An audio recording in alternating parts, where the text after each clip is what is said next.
Yeah. Hello. So just to remind you again, please write in the chat box present.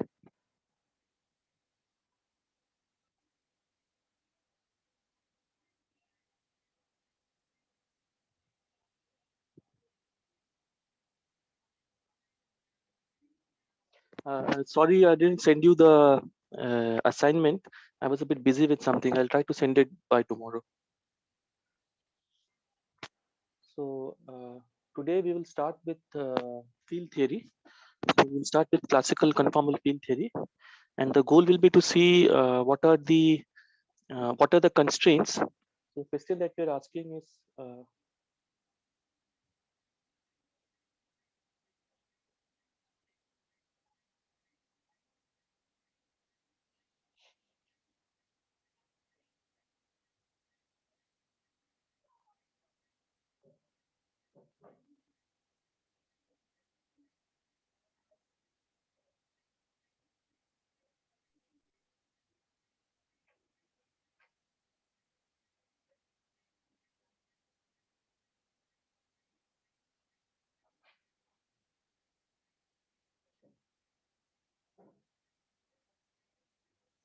So the question is that if you have a field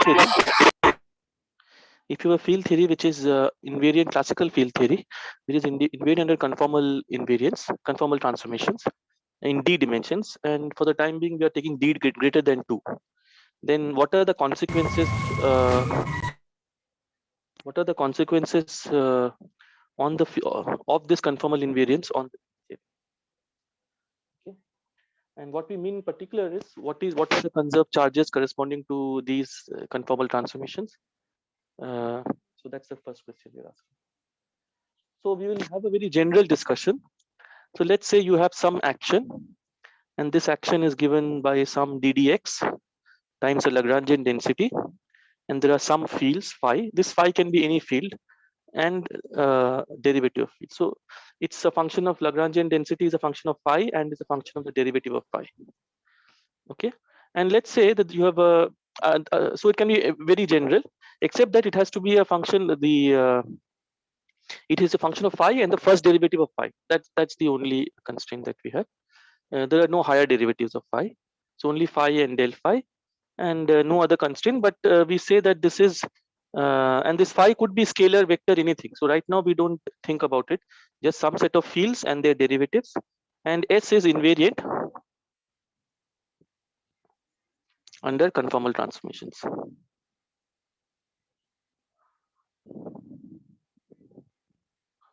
Okay, so it's very general discussion. S is invariant under conformal transformation. There's a Lagrangian density. And it could be Euclidean or Lorentzian. For what I'm going to discuss, it doesn't matter. Now, what I'm going to do, we know what are the conformal transformations. So we are going to impose continuous conformal transformations. Okay, when I say conformal transformation, I mean continuous conformal transformations. That means I'm going to we will impose. We will see, or rather, let's see. So that means continuous conformal transformation. So we will look at each of these: translation,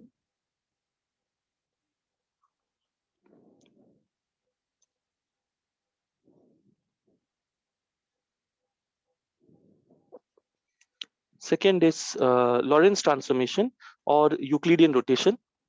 If it is Euclidean space, then it is rotation. And if it is if it's Minkowski space, then it is Lorentz transformation.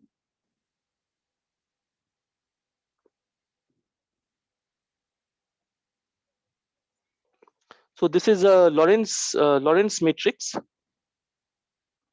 or rotation matrix. It depends on whether it is Euclidean or Lorentz or Minkowski. And then the third we'll impose is scaling. And finally, we'll impose special conformal transformations.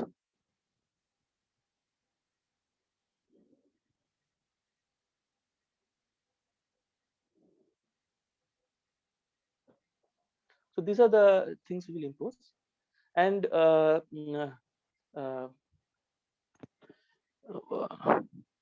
what we will see is that given an infinitesimal So we will demand that this is invariant. So what we're trying to see is we will impose these constraints and we'll see the consequences of that. Okay.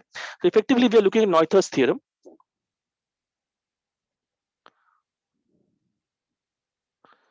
So Noether's theorem tells us that for every continuous symmetry of the action, there is a conserved current. So what we are going to see is what is the consequence when we have conformal symmetry. So as you know, for Noether's theorem, we start from infinitesimal transformations. So let's assume. So what is the? So let's first. Okay. So let's first look at. Let's first impose translation invariance. Infinitesimal translation invariance. Infinitesimal translation invariance. So if this invariance. So if this infinitesimal translation invariance means x prime mu is x mu plus a constant, but this is a small parameter. Epsilon is a small parameter. Infinitesimal constant parameter. Okay. And if this is a symmetry of the theory, then that just means that when you do this transformation, delta S is equal to 0. That means when delta x prime mu is a constant like this, then delta S is 0. This is by definition of symmetry. That if it's a symmetry, then the action is invariant. So delta S is 0. Okay. Now the second step of Noether's theorem is that you now make epsilon mu as a function of x. So that means you look at transformations which is delta x equal to epsilon. Okay. So firstly, since this is a symmetry, therefore delta is 0 for these transformations. Next step of Noether's theorem is that now you make epsilon mu as a function of x, arbitrary function of x. It's still small, but it could be a function of x. And we have seen this when we were doing two-dimensional case. When what this means is that if I do a Taylor expansion, let's say, then each of this coefficient, something like this, then each of these coefficients are small. That's what it means that this is small.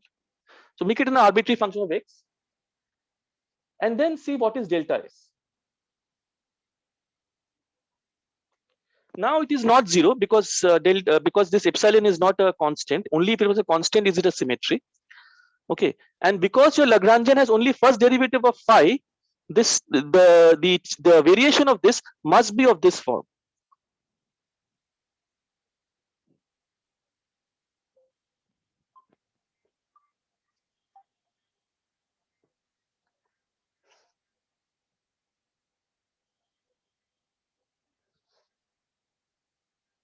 Is this okay? So can you give again say the argument why the variation is so if epsilon was 0, then delta S has to be 0. Constant. Right? I mean, yeah. Sorry. If epsilon is a constant, then delta S has to be 0 because it's symmetry. yes. Right. So it can only be a derivative. So the change in delta S, so change in S when epsilon is not a constant has to be proportional to derivative of epsilon. Okay. But since the Lagrangian only has first derivative of phi, not second derivative, third derivative, higher derivatives, so it can only have first derivative of epsilon. Okay. So therefore, it is del mu epsilon times something, and that so something. You are taking the Taylor. You are expanding the epsilon mu term around some, let's say. And I'm keeping the first derivative, first linear term in epsilon. So if I keep the linear term in epsilon, T mu for. T mu is whatever else. So it will be proportional to so the change will be proportional to del mu epsilon nu, because it will be proportional to a first derivative of epsilon. Okay, and whatever is the coefficient I call T mu. So this T mu will depend upon what the Lagrangian is. Okay.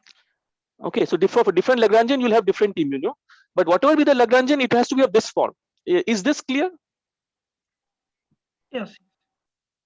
So I thought somebody was asking something just now. Was there a question? Sir. Yes. Sir, I have joined later. Here d of x. So d we are working on d greater than 2 or equal to 2 Greater in than 2. this case. Greater than 2. Okay. Okay, so I'll just repeat the argument once more. If epsilon is a constant, then because it's a symmetry, because it has translational invariance, so delta s has to be 0. Okay, so now if I make epsilon a function of x, then it has to be proportional to the derivative of epsilon. Okay, in principle it could have been first derivative, second derivative, and so on. But since I've assumed that the Lagrangian is only a function of the first derivative of phi, this can only be a function of the first derivative of epsilon, not higher derivative. If the Lagrangian had higher derivatives of phi, then it would have been function of higher derivatives also. Okay, but actually even if it was higher derivative, I can just make it first derivative by taking total derivative again and again. In this sense, suppose there was a higher derivative term, I could have just taken total derivatives and then made it into del mu epsilon nu. Okay, but let's for the simplicity make it first derivative in phi. Is this clear? Is there, if this is not clear, then please let me know. Sir, what is T mu nu? Yeah, so T mu nu is what we can say from this argument is that delta s has to be proportional to del mu epsilon. Okay, so whatever it is proposed, the proportionality term is T mu nu. What T mu nu will depend upon the Lagrangian. Will depend on Lagrangian phi, del mu phi, etc. Okay, we don't. Okay, but all we can say, since we have not assumed what the Lagrangian is or whatever, all we can say is that this T mu nu, so this it will be proportional to del mu epsilon nu, and that proportionality factor is I'm calling T mu nu. It will be a function of phi and del phi and everything. Right?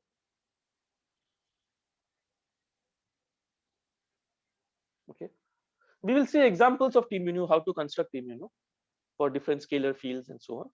But right now it doesn't matter. So this T mu nu itself will be a functional. It's a functional of phi, del phi, etc. Right.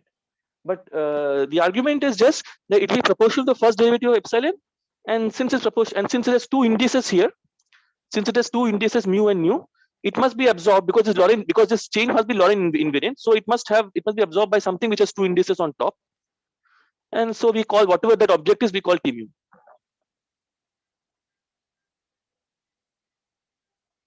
Okay. Okay, sir. So up to now, whatever we have said is we have not assumed anywhere that we have imposed equation of motion or whatever. Okay, that means we are doing a variation of. So we do this delta x variation. Because of this delta x variation, there will be a delta phi variation, which will also be proportional to epsilon mu. And yeah, so whatever. So there will be some variation in delta phi, and because of this variation, you have got some delta s, some change. Okay, and here this is, we have not assumed anywhere that phi is the fields satisfy equation of whatever. Okay, but now is the third part of Noether's theorem, where we say that we impose this this variation is imposed or around the classical solution. That means yeah, so around the classical solution. So we take the phi, we do this variation phi plus delta phi. Okay, this delta phi change that is happening because of this change of x, that delta phi change, we do it around the classical solutions. We take phi classical and then you do this change variation. All right, so you take x to x plus delta x, and phi could have been anything, but now you take phi to be phi classical and then you do phi classical plus delta phi, where delta phi is whatever is the change due to delta x.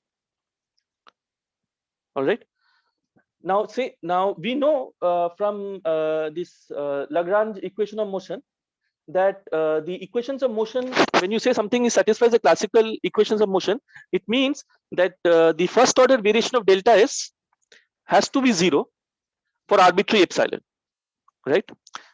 So for if phi satisfies the equation of motion, then that means that the corresponding change in the delta s, if you look at the change in the Lagrangian due to this variation around the classical phi, then that change in delta s should be 0. That is the Euler-Lagrange equation. That is how you obtain the Euler-Lagrange equation, right?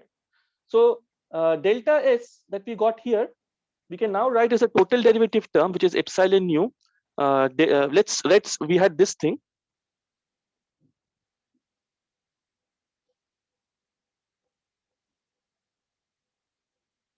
We simply write it like this: del mu epsilon nu t mu nu ddx plus, or rather minus, epsilon nu del mu t mu nu ddx. We can write it like this. And therefore this delta S here is some boundary term which is coming from epsilon nu t mu nu from this term, okay, on the boundary del of this. If this whole integration is over m, it is boundary of this term plus, or rather minus, epsilon nu x del mu t mu nu ddx. Okay. So okay, so forget this this thing that I said about equation of motion. Just start from here, and I just write down this. If I call this 1, I just start from 1 and I do a total derivative, and I get 2. This is 2. Okay. Now impose equation of motion.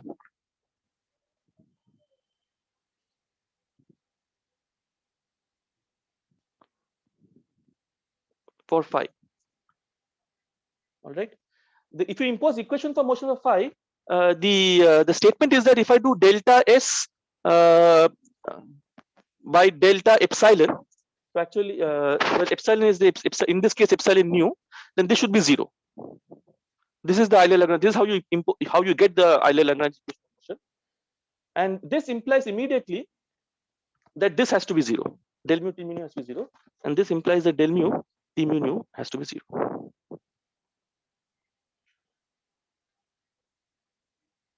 Okay, so this is how you show that that if you have translation invariance, then you have a second rank tensor which is 0, which is conserved. So translation invariance of the action implies del mu t mu nu equal to 0. Okay, where t mu nu, yes. The boundary term does not contribute because we have already put this value on boundary. Well, actually, when you do Euler-Lagrange equation, then the correct condition is the boundary term does not matter. What if you have some epsilon x times something here? The correct, suppose I call this delta epsilon, then the correct equation, the statement is that delta S by delta epsilon, which is this epsilon x, is 0. And that means that this is 0. So actually the boundary term doesn't matter. You have to impose boundary conditions so that this term is 0. But the equation of motion you get from this term, not from this term. Okay, so how you put this to 0 is you impose some boundary conditions. But when I say it satisfies equation of motion, this bulk term has to vanish. This is what it means. This is the Euler-Lagrange equation.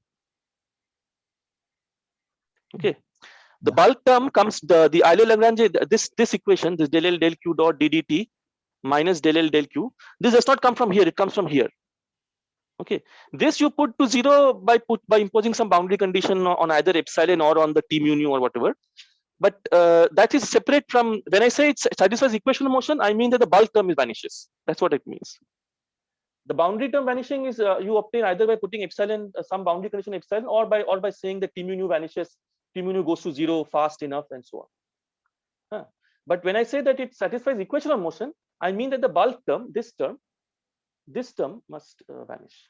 That is what I mean by when I say that I impose equation of motion. All right. Yeah. Okay. Fine. Basically, you are not exactly taking ds to 0. You are saying that the later term that is 0. Yeah, but that is what that is how you obtain Euler. What I'm saying is that is how you obtain Euler-Lagrange equation of motion. The Euler-Lagrange equation of motion always comes from this term, from the integral term, not from the boundary term. Boundary term will give you some boundary condition. That what kind of boundary conditions? By some method we take it to 0, not method by some argument. and then we Yeah, got but what I'm saying is that Euler-Lagrange equation does not come from there anyway. It doesn't matter whether it's zero or non-zero. That will tell you that term has to be zero. Will tell you what is the what are the boundary conditions on t. If t mu nu falls sufficiently fast, then it at the boundary, then you can say that it is zero. Or if the epsilon goes to zero at far distance, it goes to zero. But in any case, the Euler-Lagrange equation comes from the integral term, not from the boundary term. This is the Euler-Lagrange equation, right? The Euler-Lagrange equation is this equal to zero, and this term is this is the term which is here in this integral, not here. This term doesn't come from here anyway.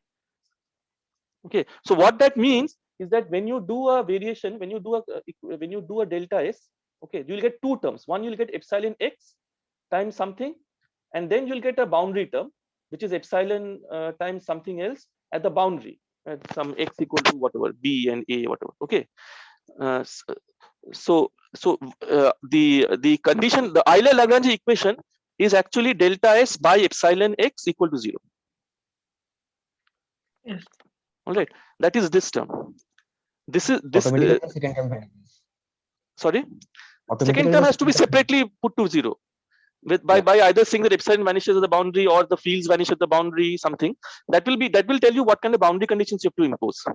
We will here okay. impose that the t will go to zero sufficiently fast and so on, so that the boundary terms.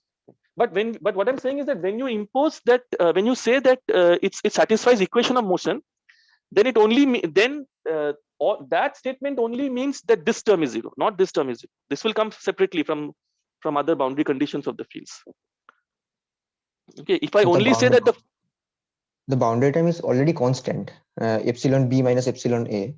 Then no, when that is if it's a and b. But if it's a full d-dimensional space, then it can depend on the boundary coordinate, d minus one dimensional coordinates.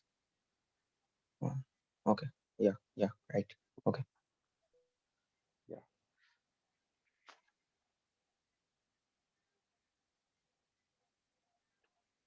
Okay. So yeah. So from translation invariance, what we can say is that translation invariance in a field theory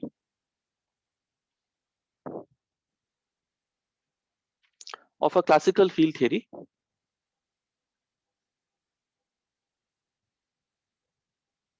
implies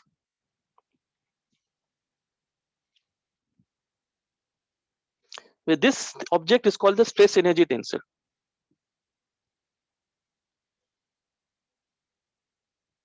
Stress energy tensor. Okay, it's a second rank tensor. It's the stress energy tensor. But one more thing, this because the stress energy tensor is defined through this equation. The stress energy tensor is defined through this equation. Stress energy tensor is defined as a conserved current. It is defined as the conserved current for translation. That is the definition.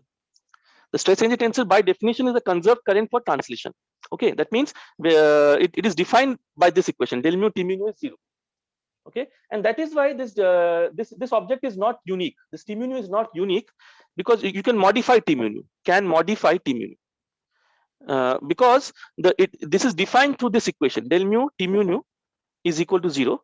So if I add to this t mu nu, if I take a new t mu nu, let's call it t mu nu modified m, t mu nu modified, which is just t mu nu plus some other object which is, let's say, b mu nu, such that b mu nu is automatically conserved.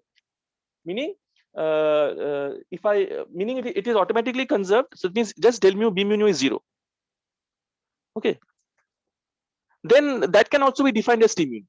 I mean, you can always define it in that way. If you can add some term to it which is automatically conserved, then you can even change. You can change the definition. You can call this also t mu nu. If you can also make it, then this is called a modified t mu nu.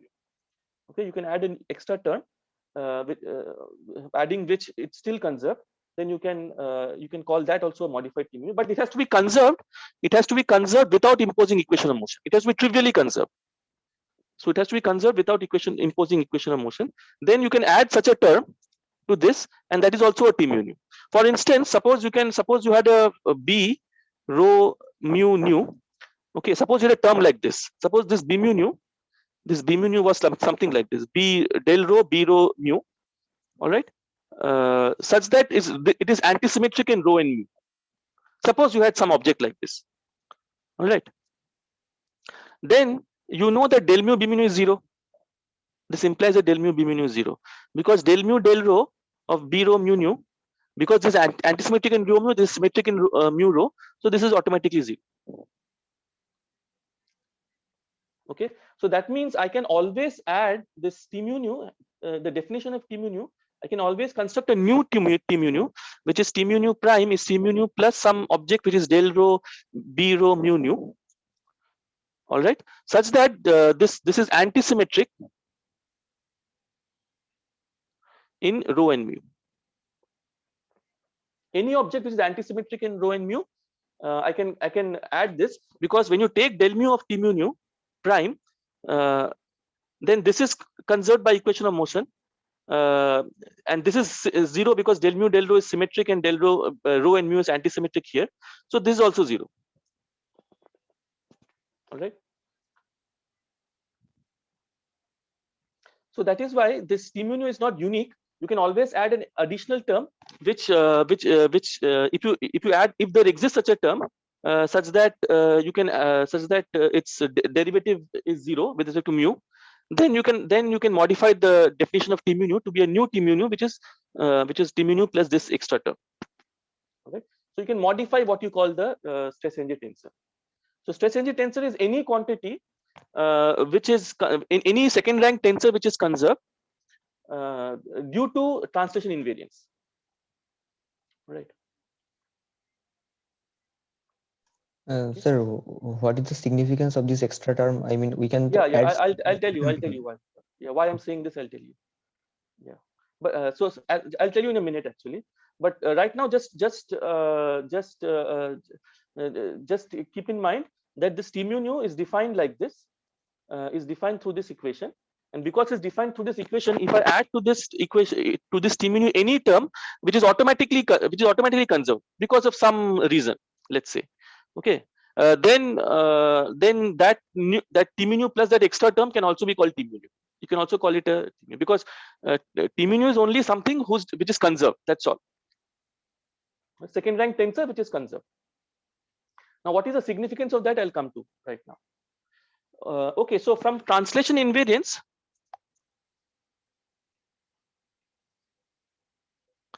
we see that there is a object which is del mu t mu nu equal to 0, and this is conserved by imposing equation of motion.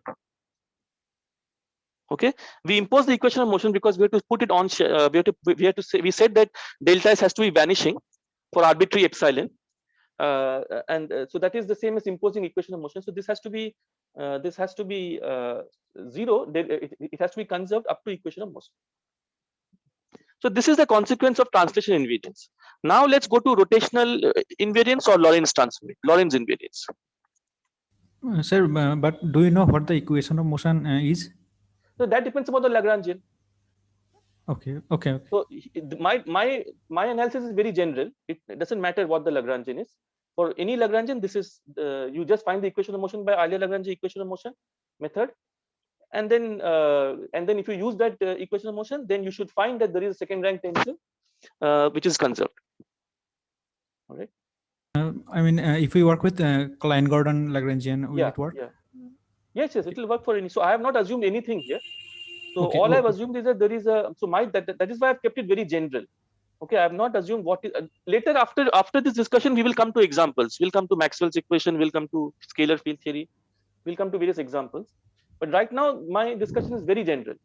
Any Lagrangian, phi, any field, it can be a mu, it can be phi, it can be whatever.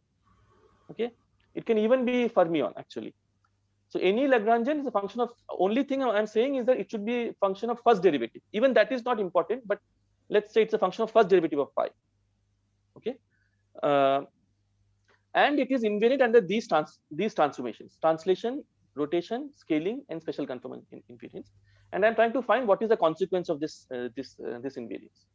So what did I do? I just first I assumed infinitesimal translation invariance, and that means that epsilon is constant. Epsilon mu is x mu plus epsilon mu, where epsilon mu is a constant. Okay, and since this is a symmetry, it means that delta S would be 0 if I do this transformation. Okay, then I said that let's make epsilon now a function of x, and that means delta S is not 0 because it's not a symmetry anymore. But because it was a symmetry for epsilon constant, therefore delta S will be proportional to del mu epsilon. Okay, and whatever is that proportionality factor, I'm calling T mu nu. It will have two indices because del mu epsilon nu has two indices, and this whole thing has to be Lorentz invariant. So it has two indices, so therefore it must be absorbed, and so therefore it will have two indices, mu and nu. Okay, and then I say that then I do this total. I write it down as a total derivative term plus a bulk term, which is epsilon nu del mu T mu nu x. And then I say that suppose now I had evaluated this variation of S for a classical phi. Till up to this point, there was no phi could be any phi. But now I say that I evaluate this variation of S for a classical phi. If I evaluate for a classical phi, then by definition, the integral term must vanish, because the equation of motion term will tell you that the integral term must vanish. And therefore, from that, we immediately get that del mu T mu nu is 0. Okay, that is the first thing. And yeah, and then I said that this del mu T mu nu, so this T mu nu is this is called the stress energy tensor. It's a second rank tensor. Okay, so it's a second rank conserved tensor. All right, and then as I said that I also said that there is an ambiguity in the definition of T mu nu, because suppose there is a term which is automatically conserved when you without imposing any equation. Let's say it's conserved if you take del mu of that, it is conserved. Then you can add that extra term and change the definition of T mu nu. You can always add that extra term and change the definition of T mu nu. And what is the physical significance of that? We'll come to in a minute. All right. So bottom line is that there's a translation invariance implies del mu T mu nu is 0 by imposing equation of motion. Now I come to Lorentz invariance, or if it's Euclidean theory, a rotational invariance. And here we know that this corresponds to x prime mu, or let's set it in the denominator. X prime mu is x mu plus del plus omega mu nu x nu, right? This is where omega mu nu is an antisymmetric constant matrix.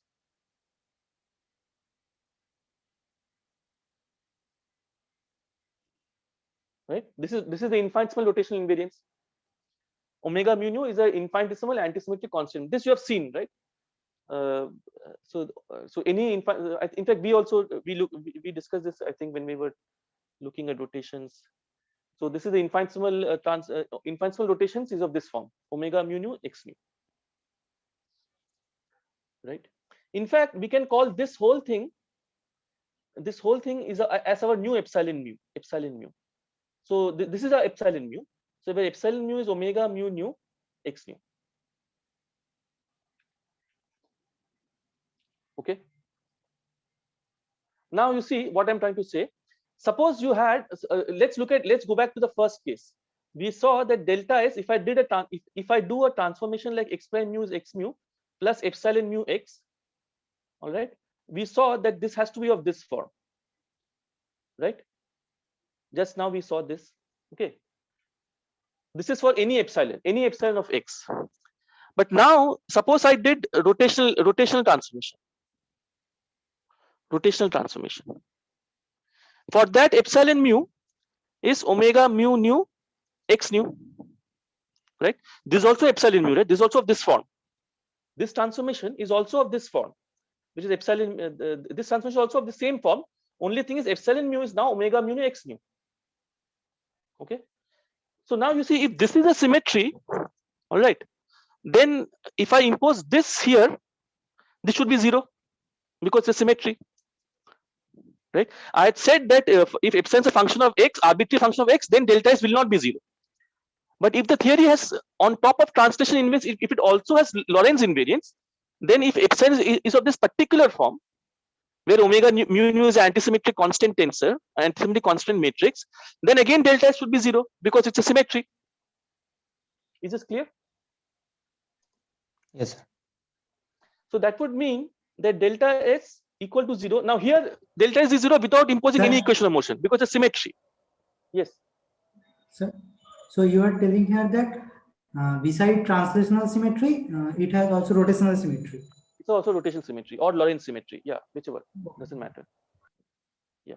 So first so what I'm going to trying to do is I'm going to impose each of them in successive steps. First I've imposed Lorentz, translation invariance. Okay, and that told you that because if epsilon was a constant, it would be 0. So if epsilon is not a constant, it has to be of this form. That is the first step. Okay. But now if it has also Lorentz invariance or rotational invariance, then that means that if I impose this, if I put in for epsilon mu this term where omega is a constant, then delta should still be 0 because it also has rotational invariance. Okay. So that would, but now suppose, but what does that mean? That would mean if I just impose it, just substitute it here, that would mean, and to get this 0, I don't need to impose equation of motion because just symmetry. Okay. So this is equal to 0 is equal to if I just substitute here, I'll get del mu and let's say omega nu lambda x lambda acting on T mu nu ddx. Okay. Sir, So here this would omega imply mu nu is constant. It's a constant. Yes, it's a constant. Yes. Otherwise, it's not a symmetry, right? That So you this are will just give checking you the symmetry. just take the symmetry. Yes. Okay.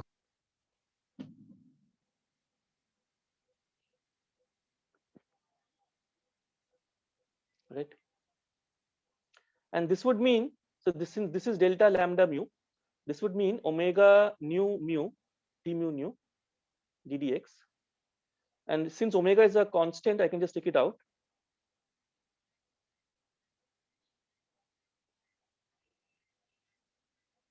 Right. Now, since omega is an antisymmetric matrix, this equation just means that the integral of T mu nu minus T nu mu ddx is 0.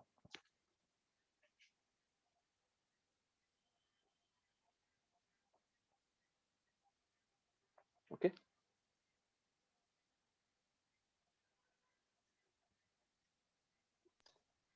Okay, and this has to be true. So we have to find an equation solution for this. All right, but this has to be true for any Lagrangian. Okay, whatever be the Lagrangian, this has to be true for any T mu nu. This has to be true, and that is only possible if this. So we will write this thing as T mu nu bracket or T mu nu A. Okay, so T mu nu A means antisymmetric part. So T mu nu A. So T mu nu A is T mu nu A is T mu nu minus T nu. All right, and this has to be true independent of imposing equation of motion. It has to be always true. Without imposing for any phi, any del phi, this has to be true. It doesn't. You don't have to impose equation of motion for this. That is only so. That means you have to find a general solution to this equation. You have to find a general solution to this equation that this integral has to be 0. And the general solution to this is that this T mu nu A has to be of this form.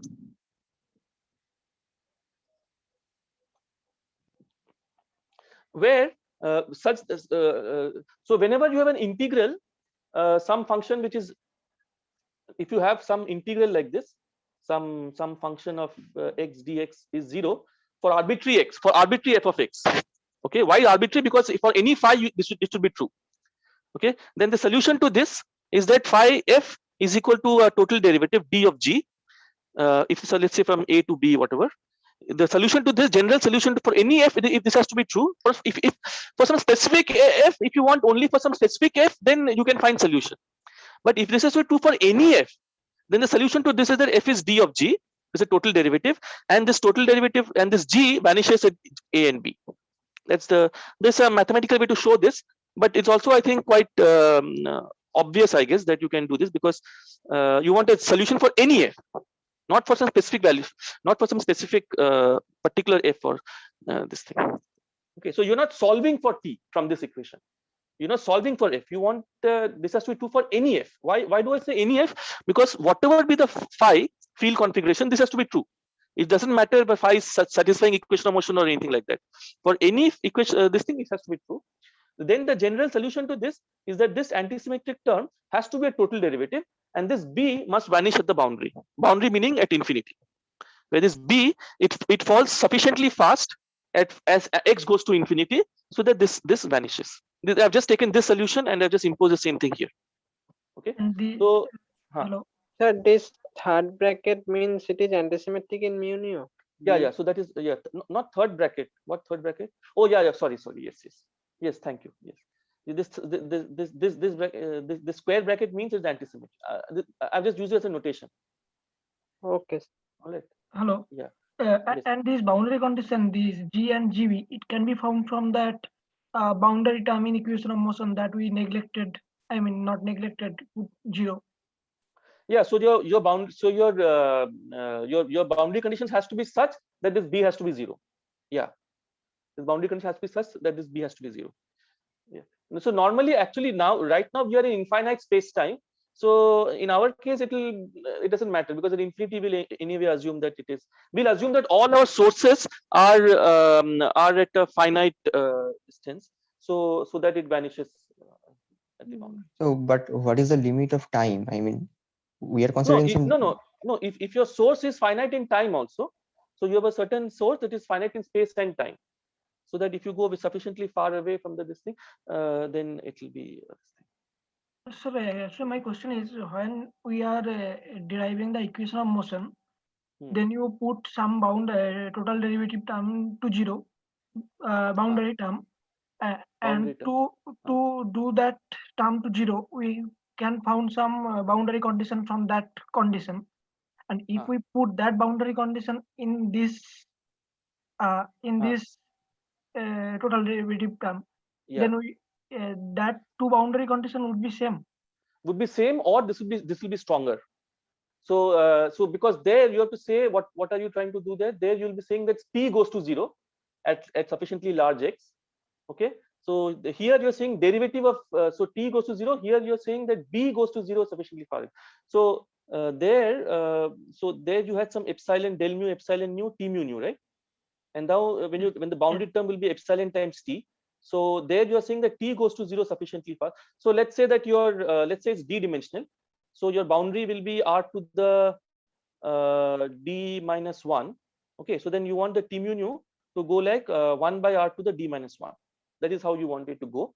Well, here this b is del of so t is del of b, and this del of b should go like 1 by r to the d minus 1. So how does b go? B goes like r to the d minus 2, right? Yes. R to the d minus 2. Here what we want is that del of b. Here also we want the same thing, because it's total derivative. Yeah, so it's consistent. Both of them are consistent, right? Because b is derivative of this. Yeah, so it's consistent. So here r is spatial dimension or time dimension, or both. So if we are using covariant thing, so it is some yeah. So it's some whatever xt whatever. Yeah. Okay. So we have assumed that the sources are finite in space and time. Okay, the sources which will produce these fields, they'll be finite in space and time. So they exist for a certain period of time and over a certain period of space. It doesn't exist for infinite time. That's what we're assuming. Right? It's like let's say there's an electromagnetic field produced by the let's say Earth, by the moon, by the sun. Okay, but the sun is existing only for a certain amount of time, right? Maybe billions of years, but certain amount of time. So that is what we are assuming.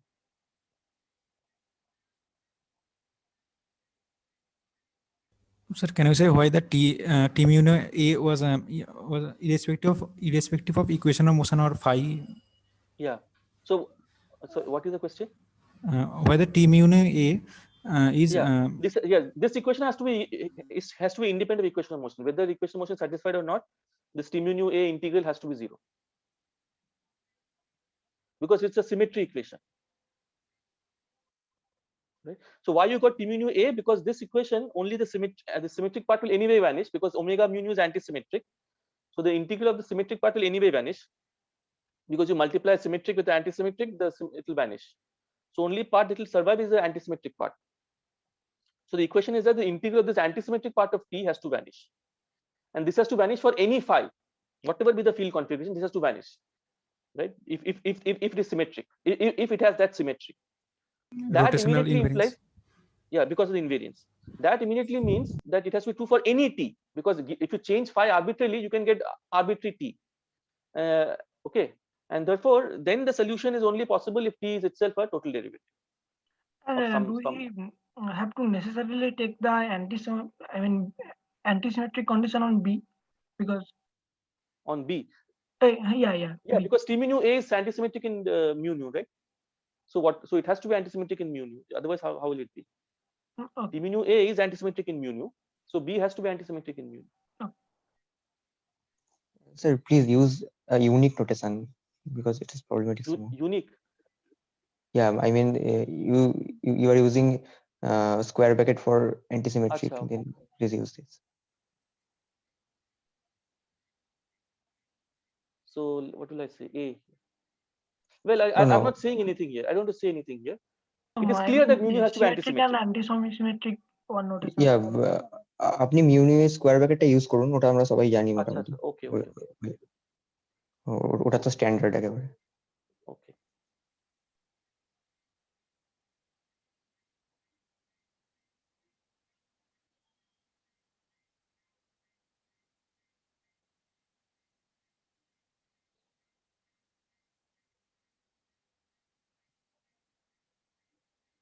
Sir এখানে সব correction করা দরকার, মানে next time থেকে। ঠিক আছে।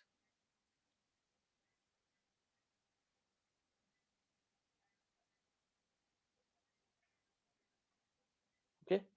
So the bottom line is that T mu nu can have two parts. One is T or rather T mu nu symmetric. So symmetric is curly bracket, right? Or what is it? No. What bracket is used for symmetric? Curly bracket. First Or bracket. this bracket? This bracket. Yeah. Yeah. Yeah. So you can write this is the symmetric part. Plus it will also have an anti-symmetric part, right? In any matrix can be written like this.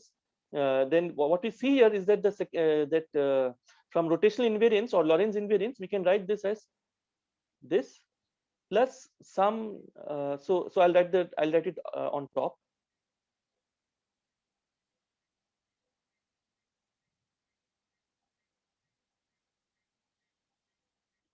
We can write the antisymmetric part as a divergence term, del rho b rho mu. Okay. Now let's and then what is okay. So this is one thing. Now let's do the same thing. I'll come back to this later again. So now let's do what we did earlier, that we make the parameter a function of x. So this x prime mu was x mu plus omega mu nu x nu. This was a constant earlier. Now we make it a function of x. All right. So now delta s is not 0. If I make it a function of x, delta s is not 0. So that means delta s. So now epsilon mu is omega mu nu mu lambda, or epsilon nu is omega nu lambda.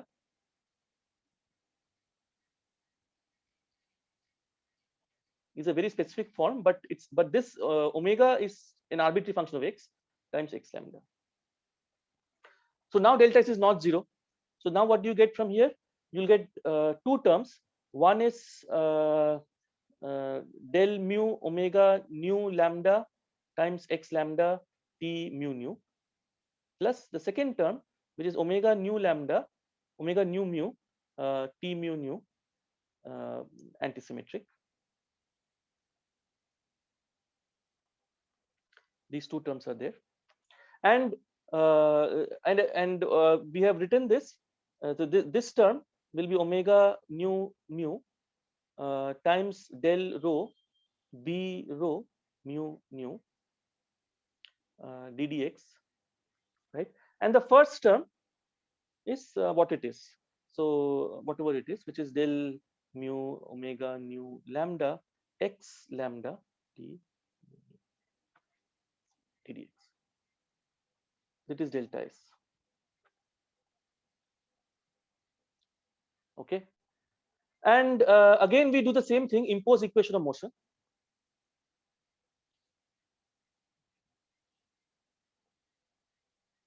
And that immediately means that what does that mean? Just from our same this. So okay, so before that, let's again do this total derivative thing.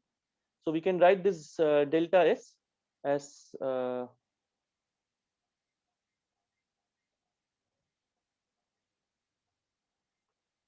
omega nu mu del rho b rho mu nu dtx plus, or rather minus, omega nu lambda del mu of this whole thing x lambda t mu nu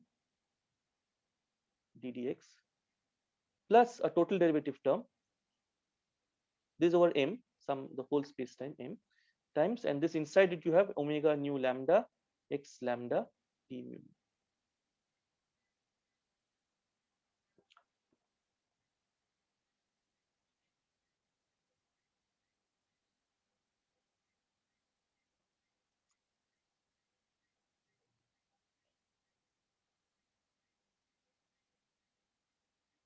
And this term, if it's integrated over if m is the space time over which it is integrated, this term is same as a boundary term which is del m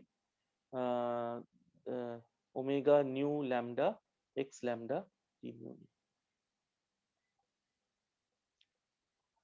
Okay, so now what is the bulk term? The bulk term meaning the integral term. So the integral term is now omega nu mu times x lambda t. So no, sorry, omega nu lambda, I think, t mu nu minus omega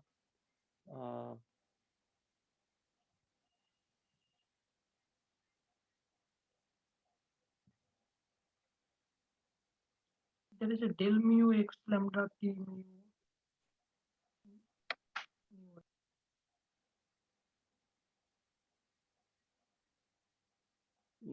minus del mu. Sorry, there's a del mu. Sorry, yeah, right. Minus omega nu lambda del rho b. Sorry, minus omega mu nu del rho b rho mu nu. I think these are the two terms, right? Omega mu nu del rho b rho mu nu, and this is antisymmetry. The other term is like this. Is that okay?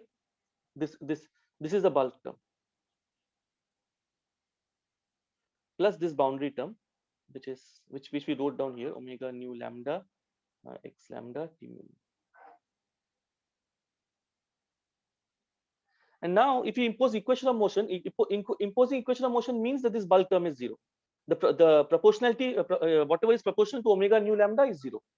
So we write it down as a single term, which is so this term we write as integral over m omega mu nu. Let's write this as minus del rho b rho mu nu. And how can we write this term? This is your so let's call this mu and nu. So then you'll get del rho x, if you call nu, x nu t rho mu. Okay, so this is the thing, omega mu nu. This whole thing I've taken a omega mu nu common, you'll get this thing. Is it okay? It's a sign problem. It's a sign problem, yeah. Actually, sign does not matter because I can just call b as minus b, but this is how it is. And you have to remember that this actually, because of this antisymmetry of mu and nu, this term has to be antisymmetric mu and nu, because this term is antisymmetric mu and nu, so this is also antisymmetric.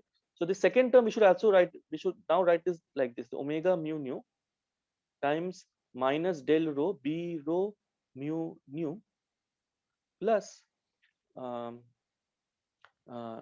T rho mu X nu antisymmetric, like this, because the symmetric part will get will be killed again for the same reason. This omega mu nu is There is a half, I think. no, so I've defined the this antisymmetry with the half. So all the Yeah, antisymmetries is defined with the half. okay. Yeah. So whenever you write this T mu nu, some any matrix Mij as Mij symmetric plus Mij antisymmetric, this thing is Mij plus Mji by 2, and this is Mij minus Mji by 2. So it is defined. This means half. It has half inside it. Okay. So the equation of motion then means again that's that the whole sorry. Slide deck to channel. Huh? Slide deck to channel. Niche.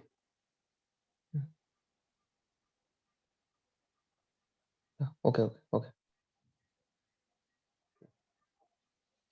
So this means that there is a total derivative term again, which is del rho T rho mu X nu, okay, minus B rho mu nu 0.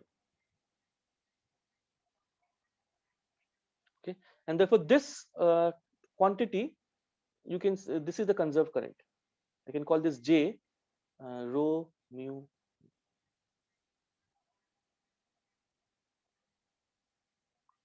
Right.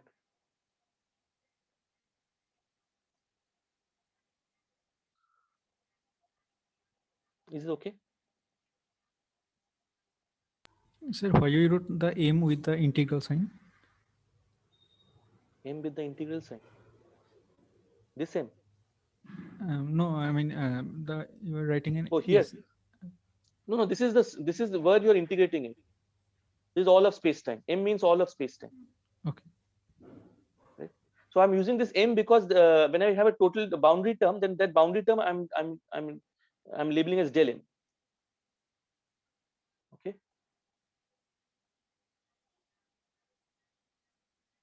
So M is the full space time, and del M is the boundary term. That is infinity actually. Okay, sir.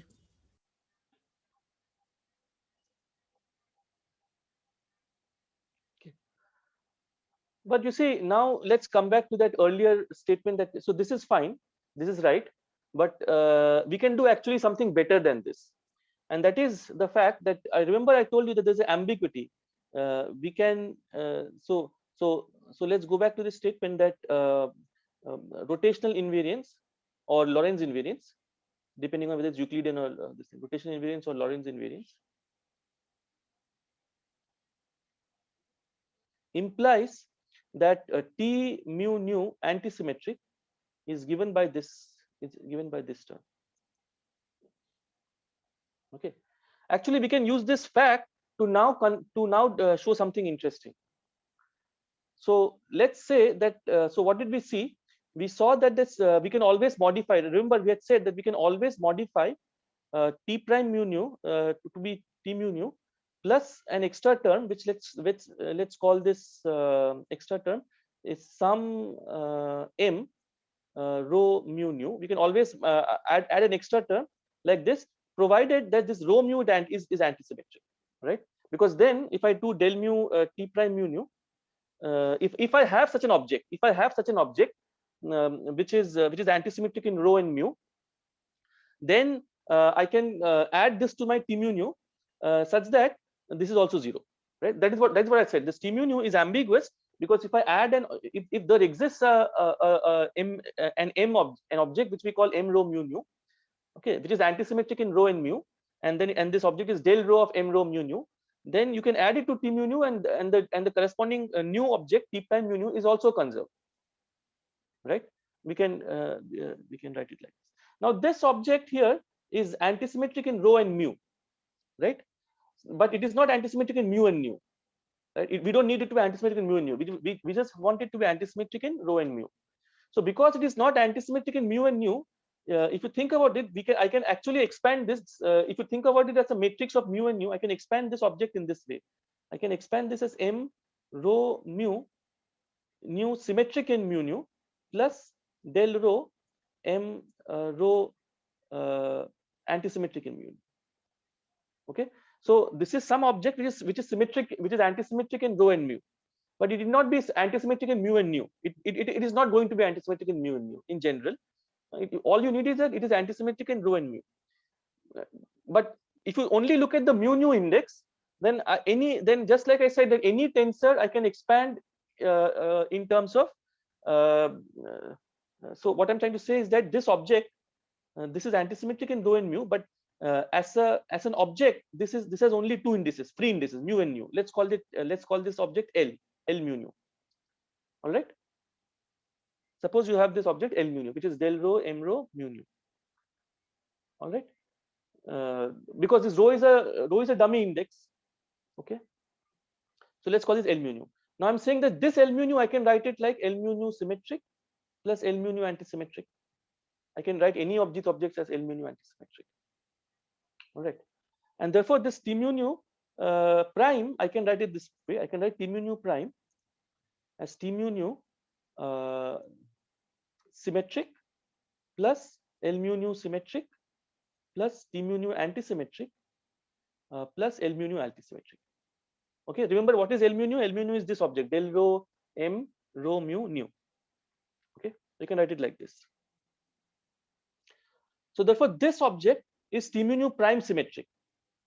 T mu nu prime symmetric, because this is the symmetric part of T mu nu prime. Because what I've written is that this is symmetric in mu nu and this is antisymmetric in mu nu. So this must be T mu nu prime symmetric and this must be T mu nu prime antisymmetric. This object. All right. But what is the structure of L mu nu antisymmetric? The structure of L mu nu antisymmetric is a derivative of some m rho mu nu antisymmetric. This is the structure of the antisymmetric part of this is L mu nu antisymmetric, right? And what is the structure of T mu nu antisymmetric? The structure of T mu nu antisymmetric is B rho mu nu antisymmetric, right? Now what we see is that if we have rotational invariance, we are guaranteed that there exists a B rho mu nu which is antisymmetric in mu and nu, because that is the consequence of rotational invariance. That if we have rotational invariance, then it is guaranteed that we have such an object B which is antisymmetric in mu and nu, because that is the condition we got, that T mu nu and antisymmetric part integral has to vanish, and from there we got that T mu nu has to be derivative del rho B rho mu nu, right? So if rotational invariance implies, so what I'm going to say is that rotational invariance implies this, that we have an object B rho mu nu, which is from which we can construct the antisymmetric part of T mu nu in this form. Okay, but this M, the question was, do we have a M or not, right? Now what we do is that we choose this M to be exactly minus of B. Okay, because we have a B, we now have a candidate for M rho mu nu, okay, which is just minus of B. I'll just choose M to be minus of B, and then what happens then is that this term will now become 0, because I've chosen it to be 0. So this term becomes 0, and therefore the modified stress energy tensor is symmetric. Okay, so the statement is that if I have rotational symmetry, all right, I can always construct a modified T mu nu which is symmetric by using this B mu, which I know will exist if we have rotational invariance. Now so remember that if I have a B, I'm just taking I'm saying that my M is equal to minus B, but this M equal to minus B does not fix M, because this is only the full M. Remember, the full M is only the antisymmetric part of this M. So M rho mu nu, this we wrote as two parts. One was M rho mu nu, the symmetric part, plus M rho mu nu antisymmetric part. Okay, All right. Yes, sir. This part is fixed. We say that this part is just minus of this part. That we choose an m, we choose the m's antisymmetric part to be minus of b. Okay, and then we can that does not fix m completely. Okay, because there could be many m's which can do the job, but we just choose any of those m's. Doesn't matter which m you choose, and using that we construct this m. Okay, but the only thing we want is that the antisymmetric part is chosen to be minus of b, so that this antisymmetric part vanishes, so that this term vanishes. All right, this has not fixed this term. This term is not fixed, but we are at least guaranteed that we can always we can construct but we are guaranteed that whatever this term be, this is symmetric now, because now this t prime does not have this part, so this t is symmetric. The modified stress energy tensor is symmetric. Okay, so the statement here is that rotational invariance, if you have rotational invariance and translational invariance, you can always construct a modified stress energy tensor which is symmetric and conserved. Okay, which is symmetric and conserved. Now now let's go back to this term here. This was the thing. Okay, so in our so if you choose instead of t, here we have this t. If you choose instead of t, we choose the t prime, which is the modified stress tensor. Then you don't need a b, because b has already been absorbed to remove the antisymmetric part. All right. So therefore, if you have only a symmetric t, you can construct the current j rho mu nu to be just t mu nu symmetric times. So let's call this. So that is why I'm trying to use the. Yeah. So. Okay, so just for this part, I'll just use the this t mu nu. This as I'll say this, I'll write it as ts mu nu. Okay, because I don't want to use this bracket all the time.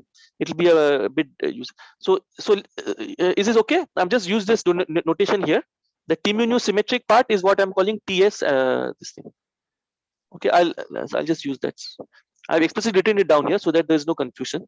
The t mu nu symmetric part is what I will call ts mu nu. All right, so so in this case we have t prime. So now in terms of this t prime modified stress tensor, the corresponding quantity would be ts. Yeah.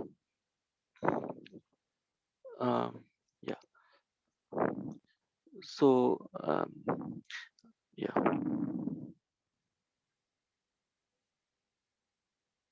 So actually we should write it like this.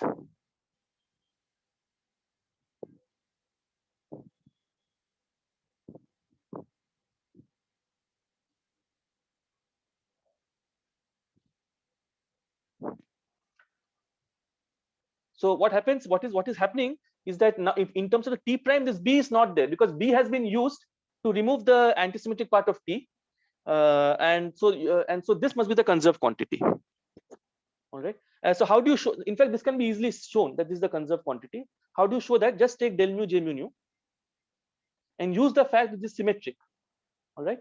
So then what happens? Then you get del mu ts prime mu nu x lambda plus ts prime mu nu del mu x lambda. Okay, and this is equal to, now this term is 0 because del mu t mu nu is 0 because of the fact that t mu nu is conserved. So this is 0 because it's conserved. And what is this term? This term will just give you delta mu lambda. So this the second term will give you ts prime mu ts prime mu nu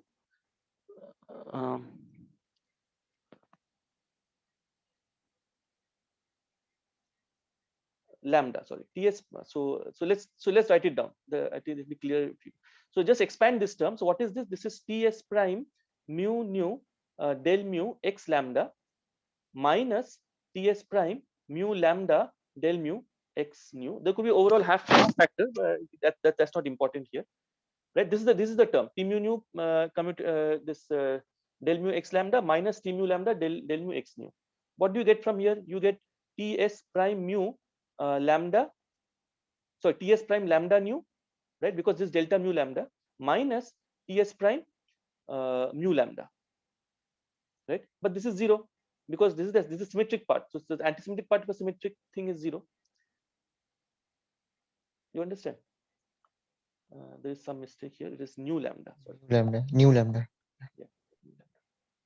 Okay, but this is 0 because this is the antisymmetric part of a symmetric tensor.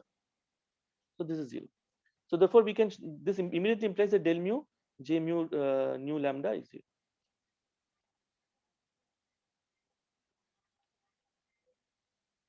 Okay.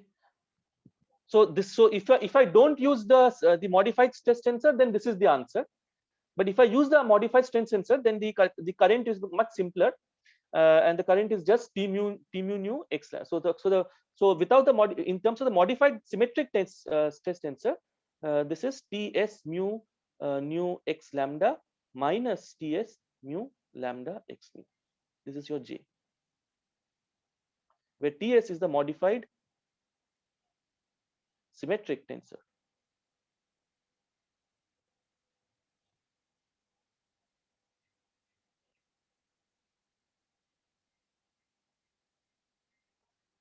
Okay. So just to summarize the in bulletins, these 2 points. One is translation. So translation plus Lorentz invariance or rotational invariance implies conserved symmetric stress energy tensor.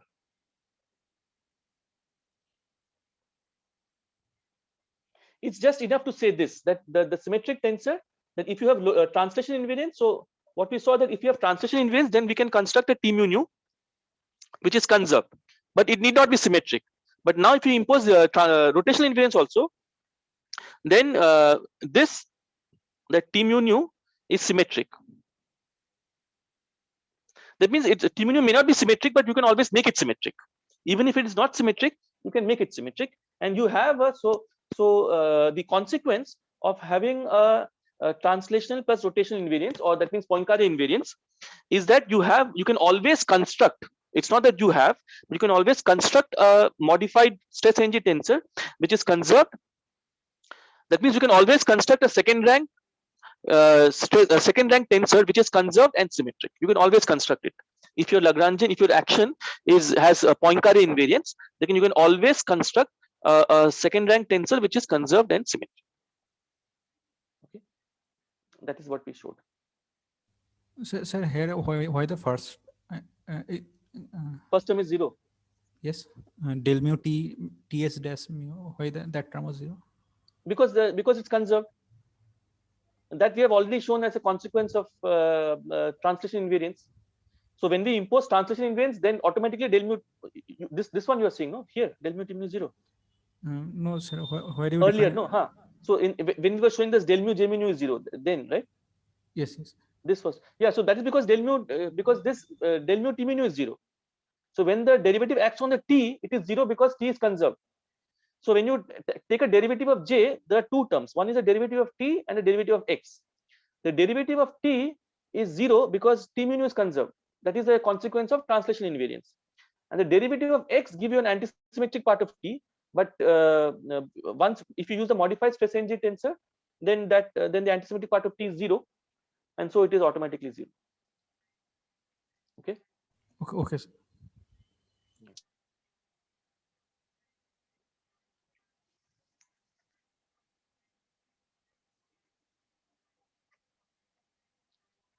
Okay, so I'll just write it down one more time, that Poincare invariance, which means translation plus Lorentz invariance.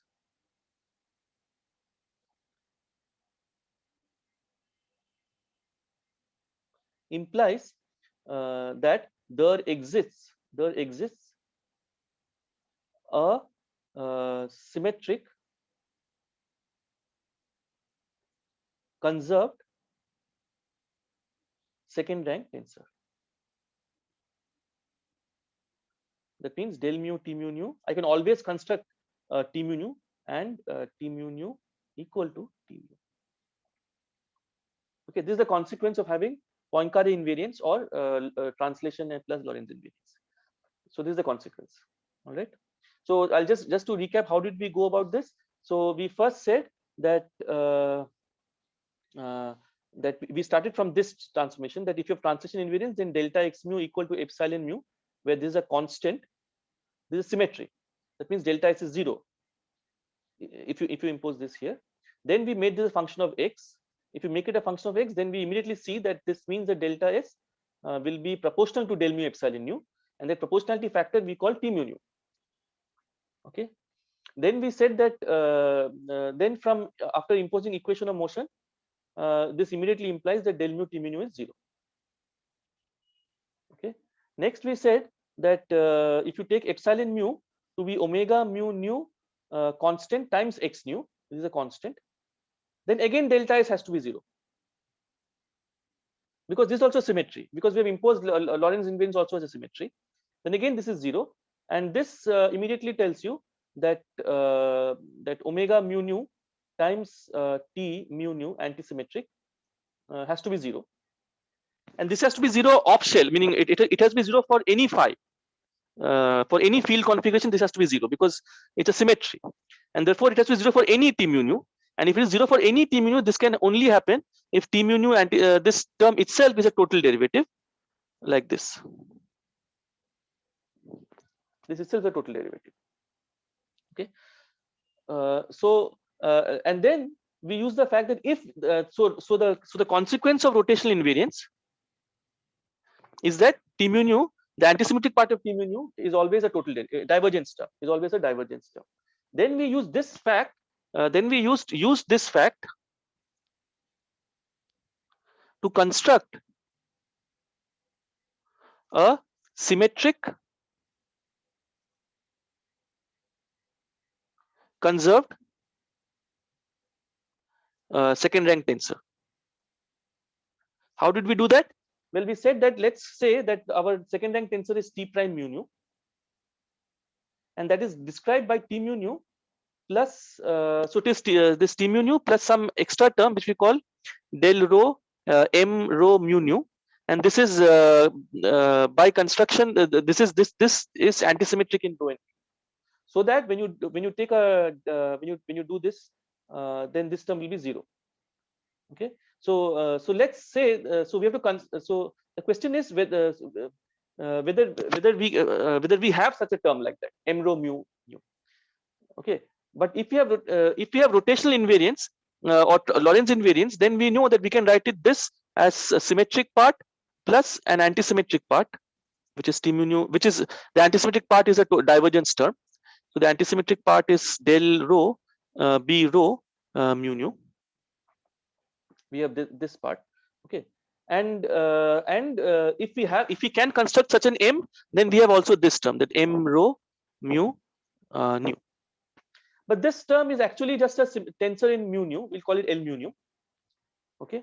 And this L mu nu can again be written as L mu nu symmetric plus L mu nu antisymmetric. Okay. But the form of this L mu nu antisymmetric will be like this: del rho m rho mu nu antisymmetric. Something like this. All right. So what we do is that now we use the fact that because we have this B tensor, we say that we can always construct an M, this part, which is just minus of B. We just choose it. We choose the M to be such that the antisymmetric part of mu nu is just minus of B. So if we have this kind of an object, then immediately the antisymmetric part vanishes. Okay. And therefore the new T mu nu prime is just T mu nu symmetric plus del rho m rho mu nu symmetric. So this is a symmetric tensor. We haven't constructed what M is. Okay, we have not constructed this object. All we have said is that the antisymmetric part of M is minus B. That does not fix what is the symmetric part of M. All right, so that's a different question. We are not constructing explicitly what is M. That we will do in specific examples. Okay, all we are saying right now is that you can do it. All right, you can do it. You can construct such an M which is antisymmetric in the mu nu index. All right, and therefore you can always construct something which is symmetric and it is conserved. Okay. So if it is, if we can do that, then the corresponding charge, corresponding current for rotational invariance is this new this symmetric this thing times x, this t prime mu nu symmetric part times x lambda minus t prime symmetric mu nu mu lambda x nu. This is your J. Okay, and this is conserved, simply by simply from this statement, that there is it is second symmetric conserved, the T mu nu is symmetric and conserved. From that statement itself it follows. So saying that J mu nu lambda is conserved, so you don't have to say that J mu nu lambda is conserved. All you need to say is that T mu nu is symmetric and conserved. That is enough. This statement is equivalent to saying that this is conserved. So if I say that that T mu nu is symmetric and conserved, this implies that J mu nu lambda is also conserved. Okay, and so therefore what we said finally was that Poincare invariance implies that del mu, we can always construct a T mu nu which is this, and T mu nu equal to T nu. This is a consequence of Poincare invariance. Sir, if we calculate some physical things like energy momentum from T mu nu, then if we use this modified T mu nu and this mother T mu nu, the results are different, right? Results are different, yeah. But how can we explain these things? Because we are measuring some momentum or energy from a specific Lorentz frame. Well, actually, what you will be measuring is the total energy.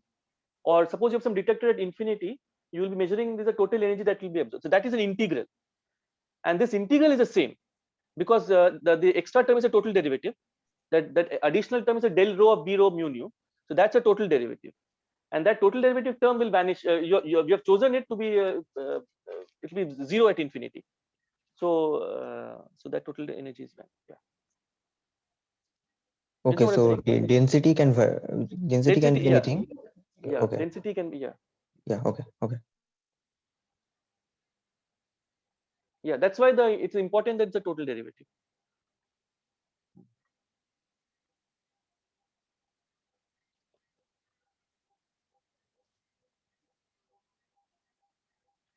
Okay, so now we come to the third thing, which is scaling invariance, and we will do the same thing, the same analysis we will do. So now, what does scaling invariance mean? The scaling invariance means that x prime mu is x mu plus epsilon x mu, right? This is a scaling. But epsilon is a parameter. So now we can say that this is epsilon mu, right? This is epsilon mu. So therefore, again we go back to what we were saying earlier, that when we did this thing, that x prime mu is x mu plus epsilon mu of x, we said that delta s is given by del mu epsilon mu times T mu nu, right? We said this, right? And then now if it has also scaling invariance, that means that if I substitute this for epsilon mu, if I substitute this thing, that again delta should be 0 because of scaling invariance. So therefore, if I take so 0 is equal to del mu of epsilon x nu, where epsilon is a constant. This should also be true, right? Yes. Okay. And this would immediately mean that this epsilon times integral del mu x nu times T mu nu has to be 0. But this is just eta mu nu or delta mu nu, depending on Euclidean or Lorentzian. So this will just be T rho ddx equal to 0 because it's a trace, because this object is just eta mu nu times T mu nu.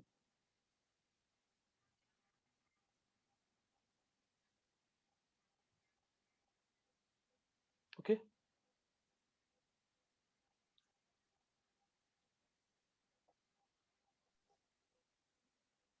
Now you see, so now let's say, so what does this mean? Again, the same argument that this has to be true for any configuration of phi.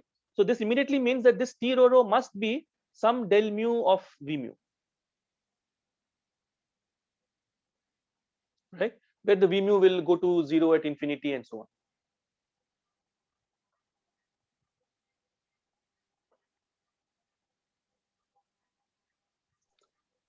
Right, the same thing Yes. that we said for Yeah. rotational case. Yeah. This is the thing. So now what does that mean? All right, so what this means is that, so suppose I am working with the modified stress tensor, which is symmetric.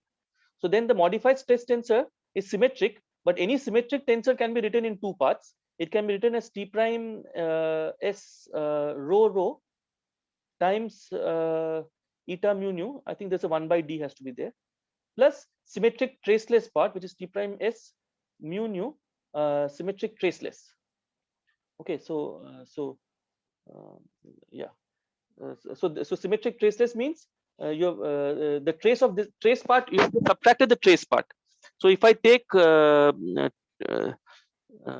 you understand what I'm saying, what I'm doing here? Any matrix, so suppose I have a matrix Mij, I said I can write it as Mij symmetric plus Mij antisymmetric, right? But this is not the full decomposition. I can again decompose this part into Mij symmetric traceless plus Mij trace. The trace means something is proportional to delta Ij. Delta Ij times phi, where phi is proportional, plus this Mij antisymmetric part. Okay, so so let's have a matrix say Mij. All right, what is a trace? Trace means let's say it's a Lorentz case. So let's say it's M mu nu or T mu nu. T mu nu. The trace of this is T mu nu eta mu nu. This is called trace, right? And this is called T rho rho. This is the T rho rho thing. All right.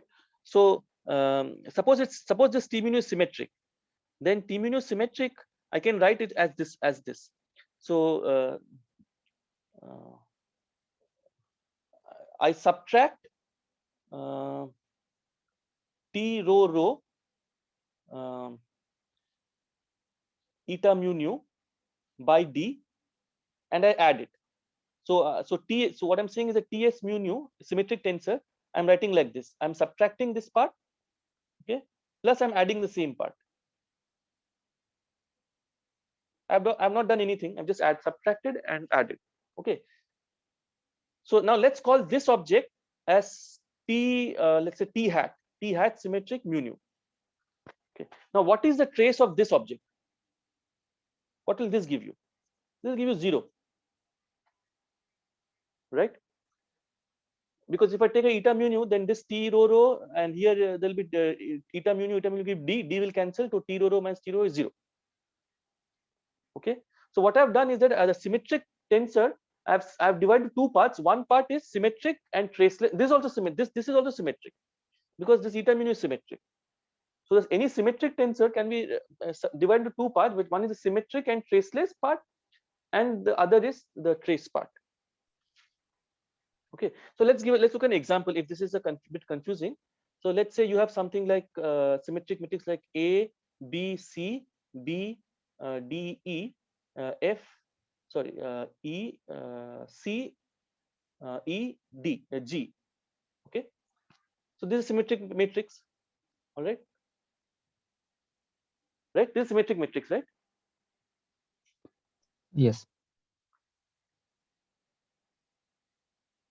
So what am I doing? I am subtracting from this, and let's say I'm So what is the trace part of this? So let's call this Mij. So trace part. So here this is, I'm taking a Lorentzian Euclidean case. So trace just means Mij delta I. Okay, so that means just A plus B, A plus D plus G. So this object is just A plus D plus G. Okay, so what have I done? What did I say earlier? I said that I take Mij and then I subtract Mij delta Ij, this object, times delta Ij by D, but D here is 3, and then I add the same thing, Mij delta Ij times delta Ij by 3. I add the same thing. So what is this object now? So this object is the following. So this object is A, B, C, then what was it? B, D, E, C, E, G. This was the object. minus what is this? This is A plus D plus G. So A plus D plus G times identity matrix.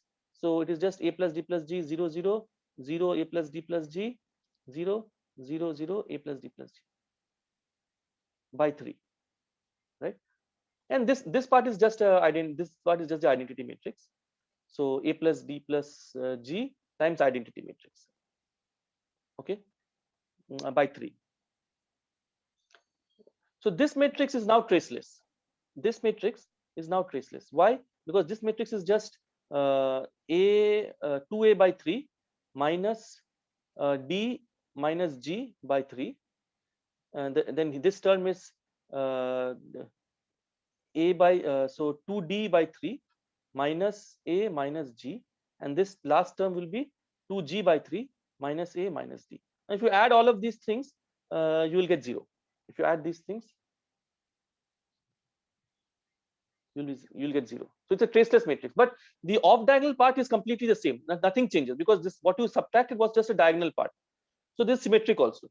So it's a symmetric and it's traceless. Okay.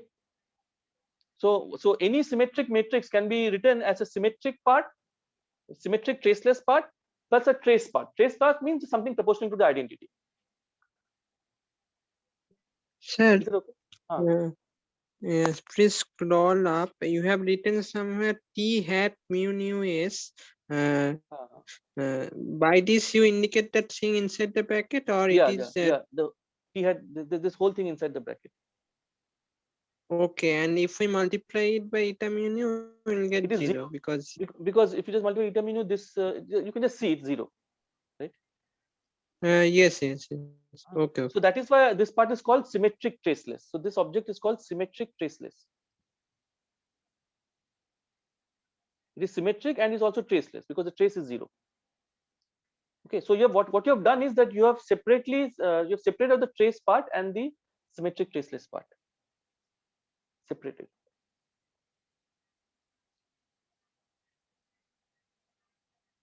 Okay.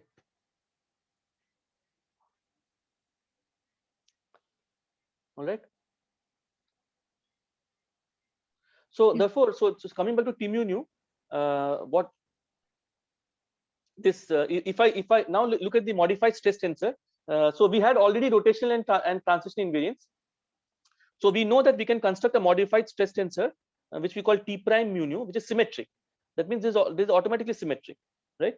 But now we can divide into two parts, which is T mu nu symmetric and T mu nu prime minus, as I said, T prime rho rho times eta mu nu by D plus T prime rho rho eta mu nu by D. Okay, we can write it like this term. All right. And this term let's call this let's use the notation. So for this we use the notation that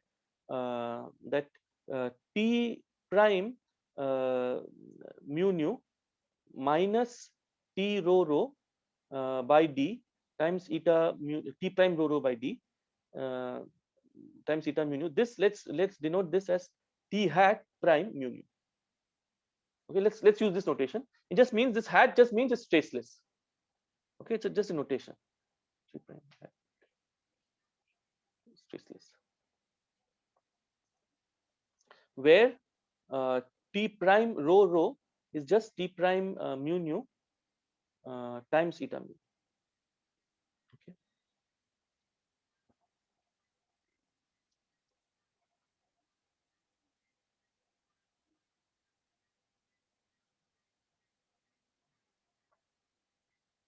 Okay, and if it has scaling invariance, what we have shown is this is that this additional term, the trace part, which is T prime rho rho, this has to be del mu v mu. It has to be like this. Okay, so that means that this this modified stress tensor, can be written like this: that T hat prime mu nu plus this extra term will be eta mu nu by D times del rho 0. It will be total derivative. The extra term is a total derivative. This is a consequence of scaling invariance.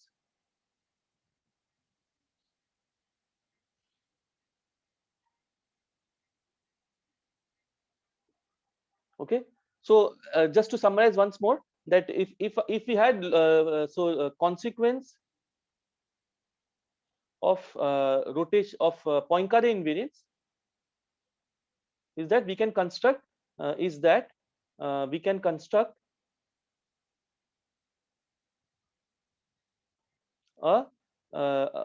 conserved symmetric T mu nu, right, which we call T prime mu nu. So it's conserved and symmetric, so we can just write like this. So this is conserved symmetric such that del mu this is 0. So conserved symmetric stress energy tensor. All right. So it's conserved and symmetric. And then consequence of scale invariance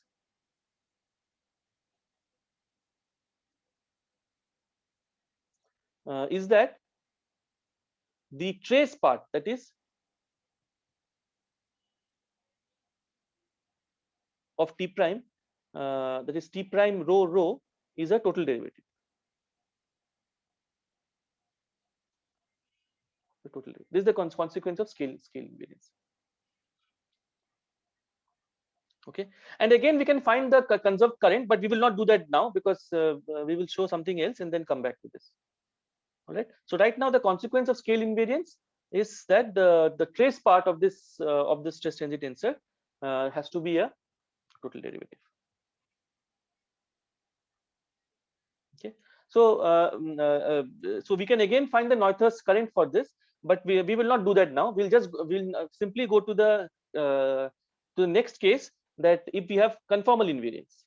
Okay, we will come back to this after we look at the case of conformal invariance. So let's say now impose conformal invariance or special conformal invariance.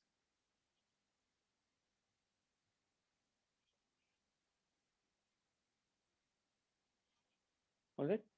So the consequence of scale invariance was that the trace part of this T is a total derivative. Now let's look at what is the consequence special conformal invariance. Well, the consequence of special conformal invariance. So what is special conformal invariance? That x prime mu, what x mu plus epsilon. What was that? 2 x mu x dot epsilon minus x square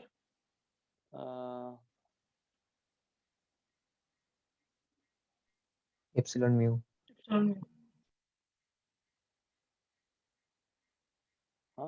Epsilon mu. Epsilon mu. Sorry, thanks. Right. So this was this thing. So let's now again write this as x mu plus epsilon nu times 2 x mu x nu minus x square eta mu. So how do I write this? Delta mu actually. Right. This is just this thing. Okay, or maybe it's better to write it in this form. Yeah, so let's write it in this form because we need epsilon denominator. So let's write it in this form.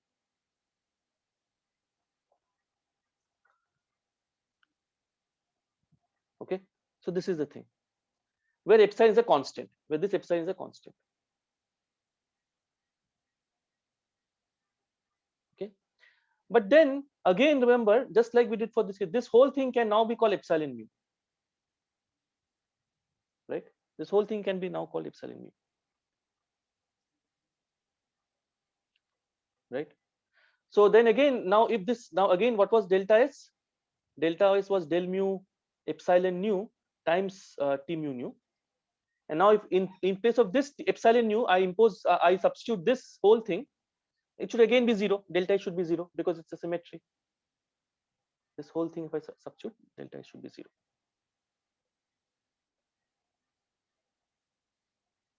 Okay, so what am I substituting?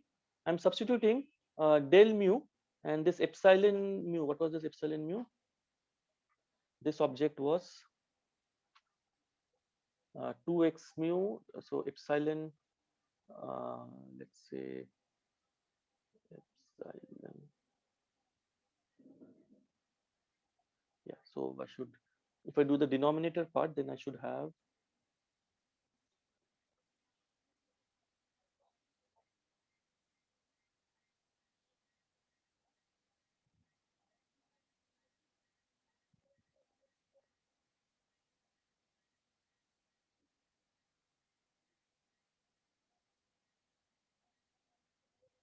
this object,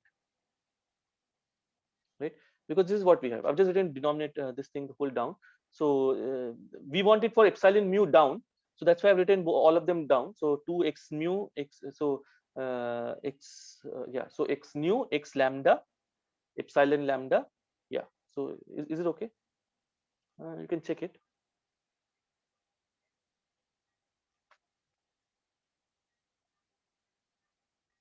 Okay.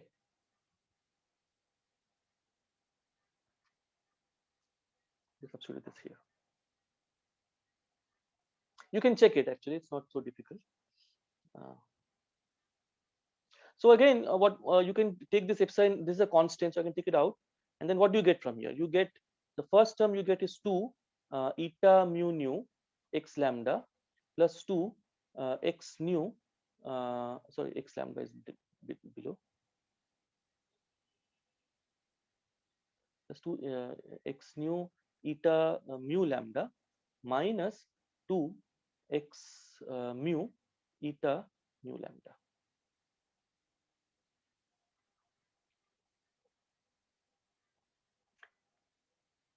All right.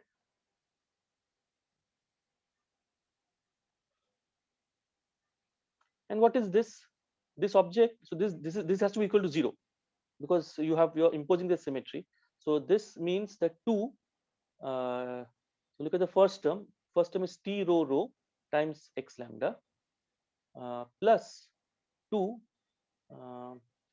x nu t lambda nu minus 2 x mu t mu lambda dd. Okay, and I can write it down in a slightly more convenient form, which is ddx times. I can take the 2 is common, so I can just remove it.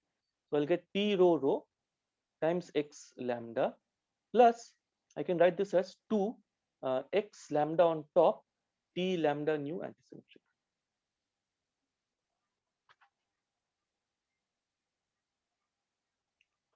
equal to 0.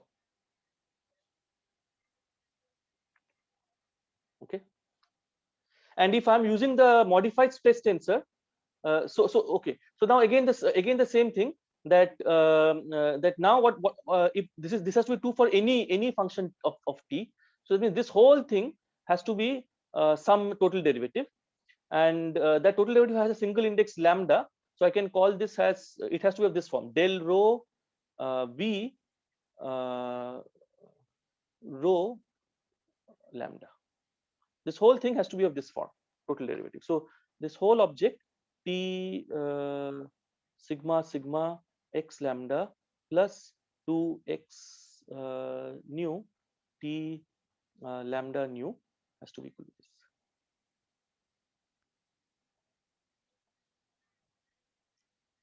Okay, I'll just say a couple of things and I'll stop. I think it's becoming probably too heavy. I'll just say some things and then I'll recap this again next time. Okay, so so now let's assume that, so now let's assume that we have already used our rotational invariance to make the t symmetric. Okay, so if you have done that, then this second term is vanishing anyway.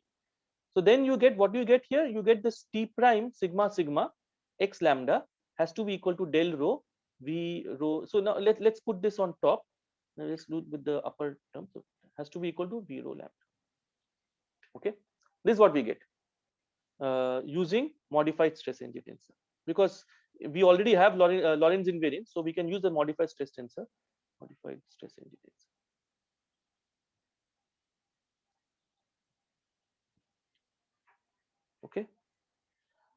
So this is the consequence of special conformal invariance.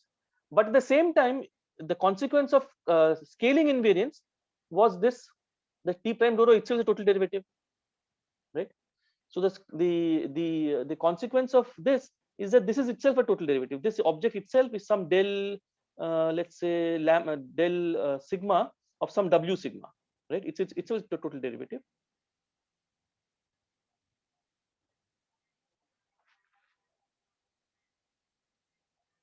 Okay.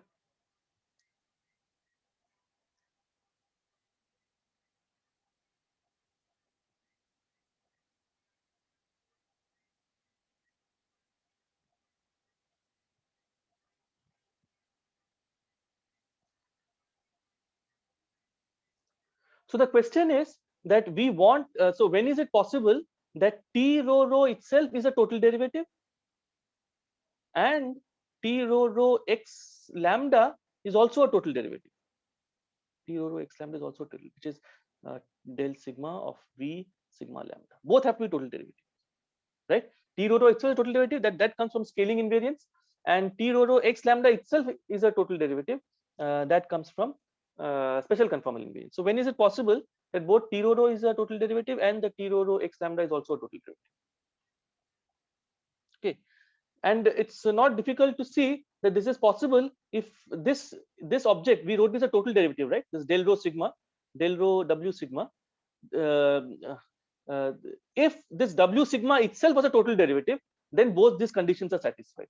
That means we from scale invariance we got that t rho rho is del sigma w sigma. Okay, but we also want from special conformal invariance that t rho rho x lambda should also be a total derivative, also be a divergence term. And the statement is that that if this w sigma which appeared in this del rho this thing, if it itself was a total derivative, meaning if this whole thing was del rho del sigma some, let's say m times some, or let's say s rho sigma.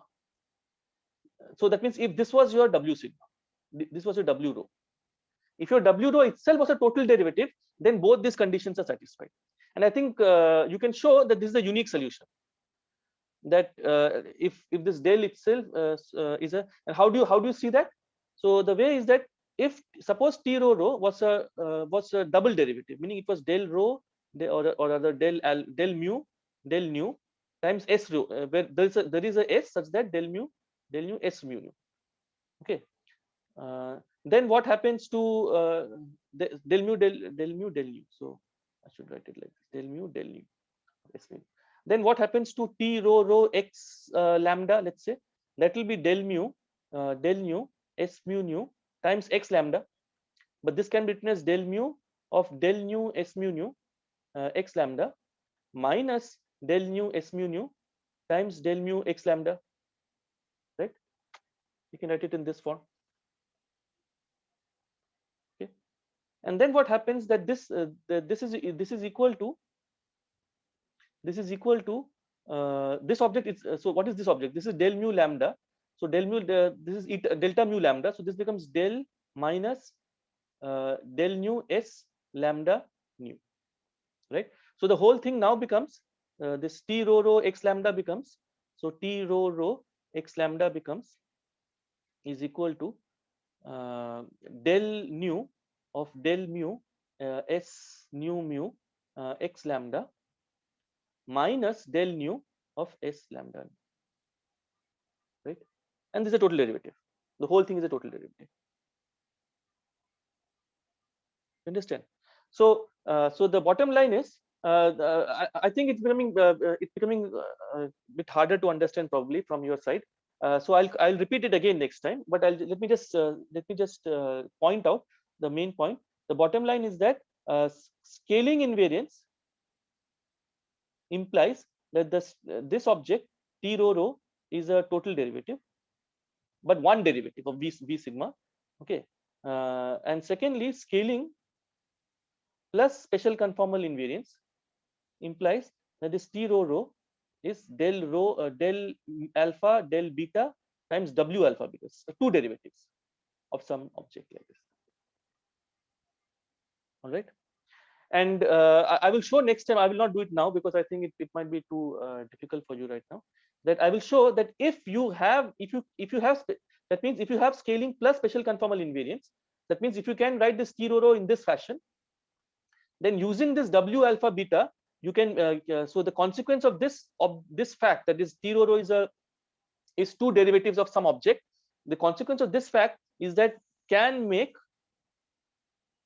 T rho 0, meaning not T rho. You can change, you can modify the T, you can again modify T, you can T prime to a new T double prime, such that the T double prime rho is 0.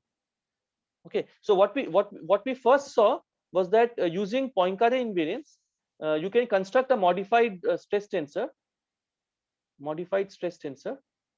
such that which is symmetric, right? It is symmetric. Now we will show that if you have along with this, if you also have scale invariance plus special conformal invariance, then you can further modify. You can again modify this into another T double prime mu nu, and this T double prime mu nu is also traceless. It is symmetric and it is traceless. Okay, so using Poincare invariance, I can always construct a energy momentum tensor which is symmetric. And now if I also have scale and special conformal invariance, I can construct a further tensor which is symmetric and traceless. Okay, so the bottom line would be that the full conformal invariance implies that there exists a symmetric, traceless, conserved second rank tensor in your theory. Second rank tensor in your theory. The form of this second rank tensor will be different for different systems. For Maxwell's equation, it will be something. For Klein-Gordon, it will be something else. But you can always construct a second rank tensor which is symmetric, traceless, and conserved. Okay, so that means so conformal invariance implies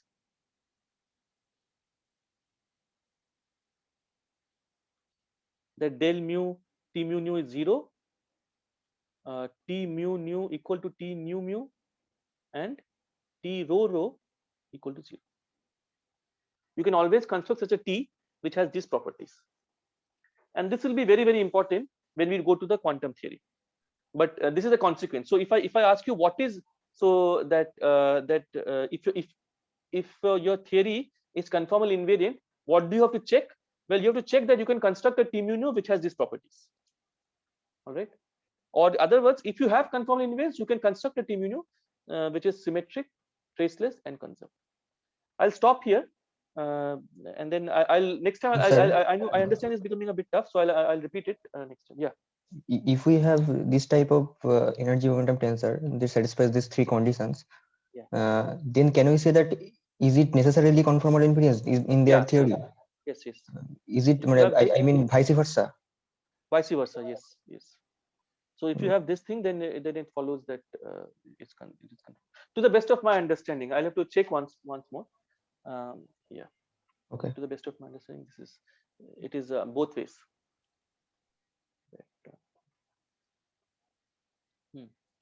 Now, suppose you had only Poincare invariance and scale invariance, but not special conformal invariance. Okay.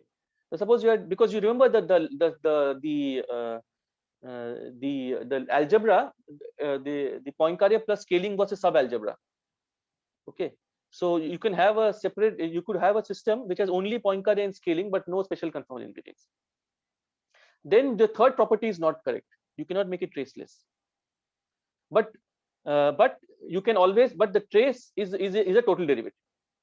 So what does it mean to say that it is a scale invariant but not special conformal invariant? What it means is that your trace is a first derivative of V, but not a second derivative. So if it was scaling and special conformal, then the trace is a second derivative, del nu of something. But if it is scale invariant but not special conformal invariant, that means this V sigma that you have written here cannot be written as a derivative itself. All right. So there are some examples of that, but those are not so interesting. So those theories are scale invariant but not conformal invariant. There are few examples, but those examples are mostly free theories. There's no as far as I understand, there is no example of a interacting theory which is scale invariant but not conformally invariant. Yeah, but people have studied those things also. Okay, but in our course we won't be looking at that. So the point is that if you have conformal invariance, then a consequence of that is that your action, your theory, if your action is invariant under conformal invariance, a consequence is that there exists, or you can construct a tensor which is second rank with two indices, which is symmetric, it is traceless, and it is conserved. And this symmetric traceless conserved quantity is what we will call energy momentum tensor. In our theory, this is the main object that we will work with. This second will be very important in the quantum theory in particular. Okay. So this is only for d greater than 2, right? Yeah, but this statement is true even for d equal to 2, but the proof is slightly more complicated. So I have not proved the third part actually, that the t rho rho is 0. So this is also true for d equal to this. The statement holds also for d equal to 2, but the proof is slightly different in d greater than 2 and d less than 2 equal to 2. But the statement is true in any dimension.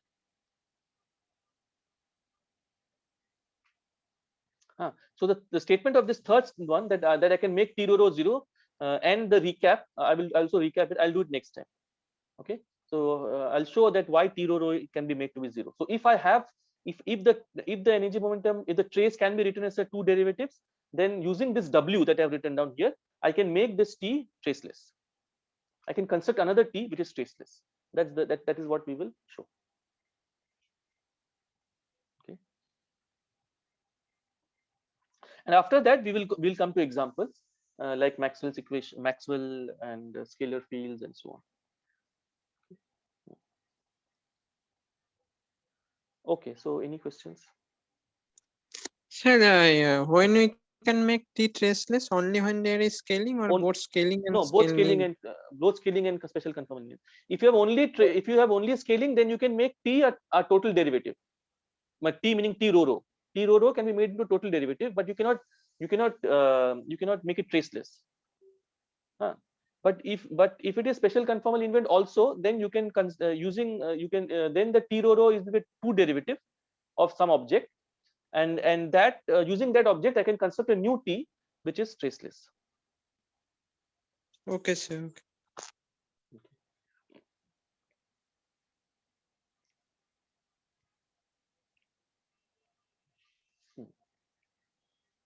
So any questions? Any other questions?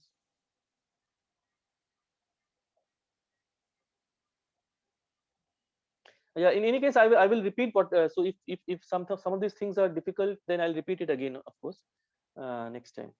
And you can also go through these notes and see whether there's some doubts. Then you can ask me. All right.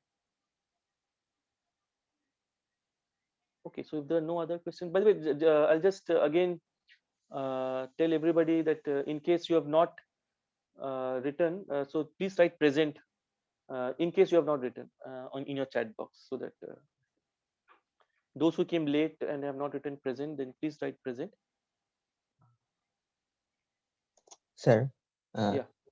যখন ধরুন আমরা যখন যদি 2 dimension মানে d less than 2 করি, তাহলে কি trace energy টেন্সরটা z আর z বার দুটোরই ফাংশন হবে? না, d less than 2. d less than 3. D less than 3, we will see. We'll see the consequence. It will be a function of z and z bar, but one component will be a function of z, the other component will be a function of z bar. Okay.